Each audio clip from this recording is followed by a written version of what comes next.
प्यारे विद्यार्थियों नमस्कार। स्वागत है आप सभी का आपके अपने YouTube चैनल पर। तो आज की क्लास में दोस्तों हम बात करने वाले हैं चतुर्थ श्रेणी की परीक्षा के लिए राजस्थान जीके के मोस्ट इंपोर्टेंट प्रश्नों के ऊपर। तो जितने भी छात्र छात्राएं तैयारी कर रहे हैं चतुर्थ श्रेणी की, आज की क्लास को आप सभी को एंड तक वॉच करना है, क्योंकि राजस्थान जीके के बहुत ही महत्वपूर्ण प्रश्नों पर हम चर्चा करने वाले हैं। इन क्लास में देखिए आपके जो एलएसए का एग्जाम हुआ था 13 जून यानी कल, उसके भी प्रश्न मैंने शामिल किए ताकि आपको लेटेस्ट जो पेपर हो रहे हैं उसके बारे में भी पता चल सके किस प्रकार से प्रश्न आ रहे हैं, और कुछ नए प्रश्न भी शामिल किए जो कि इंपॉर्टेंट आपके लिए होने वाले हैं। तो क्लास के साथ साथ में आपको आंसर बताते रहना है। तो पहला प्रश्न आपसे पूछा गया है, प्रसिद्ध लोक नृत्य गुड़ला निम्नलिखित में से राजस्थान के किस क्षेत्र से संबंधित है? धौलपुर, उदयपुर, चूरू या फिर जोधपुर? जल्दी से सभी विद्यार्थी इसका आंसर बताइए। और यह प्रश्न हाल ही में दोस्तों एलएसए के एग्जाम में पूछा गया है और डेली की क्लास में दोस्तों ये प्रश्न आपने देखा भी होगा। तो गुड़ला कौन से क्षेत्र से संबंधित है? गुड़ला की बात करूं दोस्तों, ये आपके कौन से क्षेत्र से संबंधित है? ये आपके जोधपुर से संबंधित है। गुड़ला नृत्य आपके शीतलाष्टमी के दिन किया जाता है, यानी कि चैत्र कृष्ण अष्टमी को। चौथा ऑप्शन बिल्कुल राइट आंसर हो जाएगा। बढ़ते अगले प्रश्न की ओर। अगला पूछेगा, निम्न में से बिश्नोई संप्रदाय के संस्थापक कौन है? कबीरदास जी, जसनाथ जी, जाम्बो जी या फिर लालदास जी? सभी विद्यार्थी इसका आंसर बताइए। ये भी आपके एलएसए के एग्जाम में पूछा गया प्रश्न है। तो विश्नोई संप्रदाय के संस्थापक इनमें से कौन है, यही आप सभी से पूछा गया है। देखिए विश्नोई संप्रदाय के जो संस्थापक है वो है दोस्तों आपके जाम्बो जी। जाम्बो जी का देखिए जन्म के बारे में पूछा जाता है, 1451 में हुआ था। इनके माता पिता का नाम भी पूछा जाता है दोस्तों, हंसा जी और लोहड़ जी इनके माता पिता का नाम था। 1485 में दोस्तों इन्होंने आपके जो है विश्नोई संप्रदाय की स्थापना की थी। 29 नियम दोस्तों इनके माने जाते हैं। मुकाम तालवा में दोस्तों इनकी प्रधान पीठ है। तो तीसरा ऑप्शन इस प्रश्न का यहाँ पर राइट आंसर हो जाएगा। अगला देखिए पूछा गया, निम्न में से कौन सा मेला बैलगाड़ी मेले के नाम से भी जाना जाता है? कपिल मुनि मेला, कैला देवी मेला, करणी माता मेला या फिर शीतला माता मेला? जल्दी से सभी विद्यार्थी इसका आंसर बताइए। एलएसए 2025 के एग्जाम में दोस्तों ये प्रश्न एग्जिटीज आपके पूछा गया है। जो 13 जून को आपका पेपर हुआ था एलएसए का, उसमें यह प्रश्न पूछा गया है, बैलगाड़ी मेले के नाम से भी जाना जाता है। और यही प्रश्न तो आपके चतुर्थ श्रेणी की परीक्षा में भी रिपीट होने वाले हैं। तो इनमें से देखिए बैलगाड़ी मेले के नाम से जो मेला जाना जाता है वो आपके शीतला माता का मेला है, यानी कि चौथा ऑप्शन इसका बिल्कुल करेक्ट आंसर हो जाएगा। चाकसू के अंदर ये मेला लगता है, चौथा ऑप्शन बिल्कुल राइट आंसर हो जाएगा। ये भी दोस्तों आपके चैत्र कृष्ण अष्टमी को लगता है। चलिए अगला प्रश्न देखिए। अगला पूछेगा, निम्न में से कौन सी लूणी नदी की सहायक नदी नहीं है? सुकड़ी, बांडी, जवाई या फिर टोंस? सभी विद्यार्थियों को इसका आंसर बताना है। लूणी की सहायक नदी इनमें से कौन सी नहीं है? बहुत ही महत्वपूर्ण प्रश्न, तो सभी को आंसर बताना है। तो इनमें से लूणी नदी की सहायक नदी आप सभी को मालूम होगा दोस्तों, टोंस आपके दोस्तों लूणी नदी की सहायक नदी है, नहीं है। चौथा ऑप्शन इस प्रश्न का बिल्कुल करेक्ट आंसर हो जाएगा। अगला देखिए।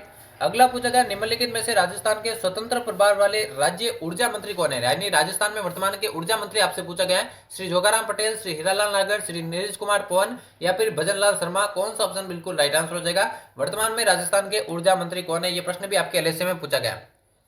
तो सभी को आंसर बताना है। तो राजस्थान में वर्तमान में देखिए राज्य के जो ऊर्जा मंत्री है वो देखिए आपके श्री हीरालाल नागर है, यानी कि दूसरा ऑप्शन करेक्ट आंसर हो जाएगा। जोगाराम पटेल की बात करिए, राजस्थान के विधि मंत्री है, जो कि आपको ध्यान में रखना है, एग्जाम में की बार ये पूछा जा सकता है। अगला देखिए पूछेगा, चोली मध्यम सिंचाई परियोजना राजस्थान के किस स्थान से संबंधित है? झालावाड़, कोटा या फिर बूंदी, उदयपुर? करेक्ट आंसर बताइए कौन सा ऑप्शन राइट आंसर हो जाएगा। चोली मध्यम सिंचाई परियोजना, देखिए इसे आप चोली भी कह सकते हैं या फिर इसको ही दोस्तों आपके चमोली कह सकते हैं। कहां पर ये स्थित है, ये एलएसए के एग्जाम में पूछा गया है, तो सभी को इसका आंसर बताना है। तो चोली मध्यम सिंचाई परियोजना की बात करूं, बिल्कुल ये झालावाड़ के अंदर स्थित है। पहले ही ऑप्शन इसका बिल्कुल करेक्ट आंसर हो जाएगा। अगला देखिए पूछा गया, शासक भारमल राजस्थान के किस राजवंश से संबंधित रखता था? कछवाहा, राठौड़, जाट या फिर सिसोदिया? सभी विद्यार्थियों को इसका आंसर बताना है। भारमल जो है दोस्तों कौन से राजवंश से संबंधित रखता था? तो भारमल की बात करूं दोस्तों, ये आमेर के कछवाहा राजवंश से संबंधित था, और ये दोस्तों प्रथम शासक था राजस्थान का, जिसने दोस्तों 1562 में सबसे पहले मुगलों की अधीनता स्वीकार की थी और अपनी भाई पुत्री जो है हरकाबाई का विवाह दोस्तों आपके अकबर के साथ किया था। तो पहला ऑप्शन इसका बिल्कुल राइट आंसर हो जाएगा। अगला पूछा गया, निम्नलिखित में से किसने झालावाड़ का किला यानी गढ़ महल का निर्माण करवाया था या बनवाया था? महाराणा मदन सिंह, राजा राय सिंह, महाराणा प्रताप या महाराणा कुंभा? सभी विद्यार्थियों को इसका आंसर बताना है। झालावाड़ का किला दोस्तों जिसे गढ़ महल कहा जाता है, उसका निर्माण किसने करवाया था? तो सभी विद्यार्थियों को इस प्रश्न का आंसर बताना है। तो झालावाड़ का जो किला दोस्तों वो आपके महाराणा मदन सिंह के द्वारा बनाया गया था। पहले ही ऑप्शन इसका बिल्कुल राइट आंसर हो जाएगा। अगला देखिए। अगला पूछा गया, मांगीलाल मिस्त्री का राजस्थान की किस लोक कला से संबंधित है? यह प्रश्न भी एलएसए के एग्जाम में पूछा गया और यह प्रश्न मैंने काफी बार आपको करवा दिया है। इसी कारण कहता हूं दोस्तों, चतुर्थ श्रेणी की तैयारी करने वाले सभी अभ्यर्थी डेली क्लास करें, वहां से दोस्तों एज आपको प्रश्न मिलने वाले हैं। तो मांगीलाल मिस्त्री व्हील, मांडना, कावड़ या फट किस कला से संबंधित है? तो मांगीलाल मिस्त्री की बात करिए दोस्तों आपके कावड़ कला से संबंधित है। तीसरा ऑप्शन इसका राइट आंसर हो जाएगा। अगला प्रश्न पूछा गया, निम्नलिखित में से किस प्रकार की मिट्टी की जल धारण क्षमता सबसे कम होती है? जलोढ़ मिट्टी, काली मिट्टी, चिकनी मिट्टी या फिर रेगिस्तानी मिट्टी? सभी विद्यार्थी इसका आंसर बताइए। मिट्टी की जल धारण जो क्षमता दोस्तों सबसे कम कौन सी मिट्टी में पाई जाती है, यही आपसे पूछा गया है। तो सबसे कम दोस्तों जो जल धारण की क्षमता है वो आपके रेगिस्तानी मिट्टी में देखने को मिलती है, यानी कि चौथा ऑप्शन इस प्रश्न का करेक्ट आंसर हो जाएगा। अगला प्रश्न देखिए। अगला देखिए पूछेगा 2011 की जनगणना के अनुसार किस जिले में लिंगानुपात सबसे अधिक है? जैसलमेर, भरतपुर, जयपुर या फिर डूंगरपुर? सभी विद्यार्थी इसका आंसर बताइए, किस जिले में लिंगानुपात सबसे ज्यादा है, यही आपसे पूछा गया। तो 2011 की जनगणना के अनुसार देखिए राजस्थान का लिंगानुपात 928 है, जो कि 2011 में दोस्तों 921 था, यानी कि 7 की बढ़ोतरी हुई है। सबसे ज्यादा लिंगानुपात की बात करें आपके डूंगरपुर के अंदर है, कितना है दोस्तों पूछा जाता है 994 है, और सबसे कम आपके धौलपुर का है 846। सबसे ज्यादा ग्रामीण लिंगानुपात अगर आपसे पूछे तो पाली का है 1003। तो चलिए बढ़ते अगले प्रश्न की ओर। अगला पूछा गया आबानेरी में स्थित निम्नलिखित में से कौन सी बावड़ी सबसे अधिक कलात्मक है?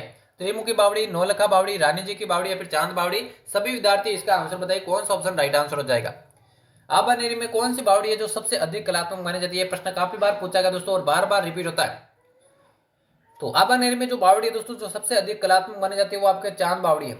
एक चांद बावड़ी आपके जोधपुर के अंदर भी स्थित है, ये भी आपको ध्यान में रखना है। चलिए अगला प्रश्न देखिए। अगला देखिए पूछा गया राजस्थान में 7वें संवैधानिक संशोधन के अंतर्गत राज प्रमुख का पद किस दिनांक से रद्द किया गया? 3 अक्टूबर 1955, 1 नवंबर 1955, 1 नवंबर 1956 या फिर 10 नवंबर 1956? सभी को इसका आंसर बताना है। राजस्थान में 7वें संवैधानिक संशोधन के तहत जो राज प्रमुख का पद है दोस्तों वो आपके कब रद्द किया गया, यही आपसे पूछा गया है। तो करेक्ट आंसर की बात करें राज प्रमुख का जो पद है दोस्तों वो आपके 1 नवंबर 1956 को आपके समाप्त कर दिया गया। तीसरा ऑप्शन बिल्कुल राइट आंसर हो जाएगा। अगला प्रश्न देखिए। अगला पूछा गया भारतीय संविधान के अनुच्छेद 164 के अनुसार किसी राज्य के मुख्यमंत्री को कौन नियुक्त कर सकता है? भारत के मुख्य न्यायाधीश, प्रधानमंत्री, राज्यपाल या फिर राष्ट्रपति? सभी को इसका आंसर बताना है। राज्य के मुख्यमंत्री को अनुच्छेद 164, देखिए अनुच्छेद 163 में आपके मंत्रिपरिषद की व्यवस्था की गई और 164 में मुख्यमंत्री की नियुक्ति के बारे में बताया गया, जो कि आपके विधानसभा में बहुमत दल का नेता होता है, तो इसे आपके राज्यपाल के द्वारा नियुक्त होता है। तीसरा ऑप्शन इसका राइट आंसर हो जाएगा। और क्लास के एंड में बताना तो यहाँ से कितने प्रश्न आपके करेक्ट होते हैं ताकि आपको अपनी तैयारी का मालूम चल सके। अगला देखिए पूछा गया डग गंगाधर उच्च भूमिया कहां पर स्थित है? उत्तरी अरावली प्रदेश, दक्षिणी अरावली प्रदेश, हाड़ौती पठारी प्रदेश या फिर नागौरी उच्च भूमिया? कहां पर यह प्रदेश स्थित है, यही आपसे पूछा गया। और चैनल को जिसने भी अभी तक सब्सक्राइब नहीं किया तो सब्सक्राइब कर देना, क्योंकि डेली दोस्तों क्लासेस मिलने वाली है और यहाँ से एज इट इज आपके प्रश्न मिलने वाला है चतुर्थ श्रेणी की परीक्षा में, अगर आप डेली क्लासेज अटेंड करते हैं। तो डग गंगाधर उच्च भूमिया की बात करूं दोस्तों ये आपके हाड़ौती पठारी प्रदेश में स्थित है। तीसरा ऑप्शन इसका राइट आंसर हो जाएगा। अगला प्रश्न देखिए पूछा गया राजस्थान को दो भागों में बांटने वाली समवर्षा रेखा कौन सी है? 25 सेंटीमीटर, 50 सेंटीमीटर, 100 सेंटीमीटर या फिर 150 सेंटीमीटर? सभी विद्यार्थी इसका आंसर बताइए। राजस्थान को दो भागों में बांटने वाली जो समवर्षा रेखा इनमें से कौन सी है, यही आपसे पूछा गया। तो सभी विद्यार्थी कमेंट में इसका आंसर बताइए। तो राजस्थान को देखिए दो भागों में बांटने वाली जो समवर्षा रेखा है वो आपके 50 सेंटीमीटर समवर्षा रेखा है, जबकि अगर आपसे पूछे पश्चिमी मरुस्थल को दो भागों में बांटने वाली रेखा कौन सी है तो वो 25 सेंटीमीटर समवर्षा रेखा है। चलिए अगला प्रश्न देखें। अगला पूछा गया 20 जनवरी 1858 को किस अंग्रेजी शासन ने आउवा पर आक्रमण किया था? किस अंग्रेज शासक ने आउवा पर आक्रमण किया था? PT French, captain Ludlow, Charles Metcalfe या फिर कर्नल होम्स? सभी विद्यार्थी इसका आंसर बताइए, कौन सा ऑप्शन राइट आंसर हो जाएगा। 20 जनवरी 1858 को दोस्तों आउवा पर जो आक्रमण किया था या आउवा पर जो अधिकार किया था वो किस अंग्रेज अधिकारी ने किया था? तो वो आपके कर्नल होम्स के द्वारा किया गया था। चौथा ऑप्शन इसका बिल्कुल राइट आंसर हो जाएगा। अगला देखिए पूछेगा राजस्थान में स्वतंत्रता आंदोलन के समय कौन सा शहर पत्रकारिता का प्रमुख केंद्र था? जयपुर, जोधपुर, अजमेर या फिर उदयपुर? सभी को इसका आंसर बताना है। पत्रकारिता का जो प्रमुख केंद्र था दोस्तों 1857 की क्रांति के दौरान या स्वतंत्रता आंदोलन के दौरान वो कौन सा था? तो राइट आंसर की बात करें दोस्तों अजमेर इसका बिल्कुल करेक्ट आंसर हो जाएगा। अगला देखिए। अगला पूछेगा ठाकुर पंचम सिंह एवं ठाकुर छतर सिंह का संबंध किस स्थान के आंदोलन से है? तसीमो, मारवाड़, जयपुर या फिर शेखावटी? सभी विद्यार्थियों को इसका आंसर बताना है। ठाकुर पंचम सिंह और ठाकुर छतर सिंह दोस्तों इनका संबंध कौन से किसान आंदोलन से था, यही आपसे पूछा गया। तो इनका संबंध देखिए आपके तसीमो आंदोलन से था, जो कि धौलपुर के अंदर है। 1946 के अंदर दोस्तों ये हुआ था। पहला ही ऑप्शन इसका राइट आंसर हो जाएगा। अगला देखिए। अगला पूछा गया राजस्थान सरकार द्वारा पहली बार सौर ऊर्जा नीति दोस्तों कब घोषित की गई? 2011, 2010, 2009 या फिर 2008? सभी को इसका आंसर बताना है। प्रथम बार सौर ऊर्जा नीति दोस्तों कब घोषित की गई, यही आपसे पूछा गया। तो सभी विद्यार्थी कमेंट में इसका आंसर बताइए। तो सबसे पहले जो सौर ऊर्जा नीति है दोस्तों वो कब घोषित की गई थी? तो वो 2011 में घोषित की गई। पहला ही ऑप्शन इसका बिल्कुल राइट आंसर हो जाएगा। अगला देखें। अगला पूछा गया राज्य में लोहे के औजारों के निर्माण में कौन सा जिला प्रसिद्ध है? झुंझुनू, राजसमंद, जयपुर या फिर नागौर? सभी को इस प्रश्न का आंसर बताना है। लोहे के जो औजार है दोस्तों ये फौलाद के जो औजार है उनके निर्माण के लिए कौन सा जिला प्रसिद्ध है, यही आपसे पूछा गया है। तो सभी विद्यार्थी कमेंट में इसका आंसर बताइए। तो लोहे के औजारों के निर्माण के लिए देखिए आपके नागौर जिला प्रसिद्ध है, जिसे राजस्थान की धातु नगरी भी कहा जाता है। चौथा ऑप्शन इस प्रश्न का राइट आंसर हो जाएगा। अगला देखिए।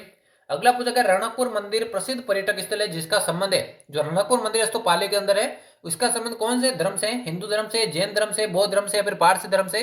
सभी को इसका आंसर बताना है।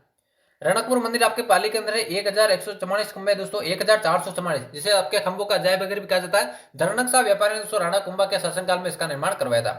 तो इसका ये जो है दोस्तों आपके जैन धर्म का प्रमुख दोस्तों आपके मंदिर है। दूसरा ऑप्शन इसका राइट आंसर हो जाएगा। अगला देखें, अगला पूछा गया कृष्णा विलास महल कहां पर स्थित है? उदयपुर, जोधपुर, जयपुर या फिर सिरोही? सभी विद्यार्थी इसका आंसर बताइए। कृष्णा विलास महल बहुत ही महत्वपूर्ण प्रश्न दोस्तों, एग्जाम में पूछा जाता है। कृष्णा विलास महल कहां पर स्थित है, यही आपसे पूछा गया है। तो कृष्णा विलास महल की बात करूं, ये आपके उदयपुर के अंदर स्थित है। पहले ऑप्शन इसका बिल्कुल राइट आंसर हो जाएगा। अगला प्रश्न देखिए, पूछा गया पाबूजी का मुख्य तीर्थ स्थल कहां पर स्थित है? ठिकरिया में, जोधपुरिया में, कोल्लू में या फिर पांचोटा में? सभी विद्यार्थी इस प्रश्न का आंसर बताइए। पाबूजी का मुख्य तीर्थ स्थल दोस्तों कहां पर स्थित है? तो जल्दी से सभी विद्यार्थी इस प्रश्न का आंसर बताइए, कौन सा ऑप्शन राइट आंसर हो जाएगा।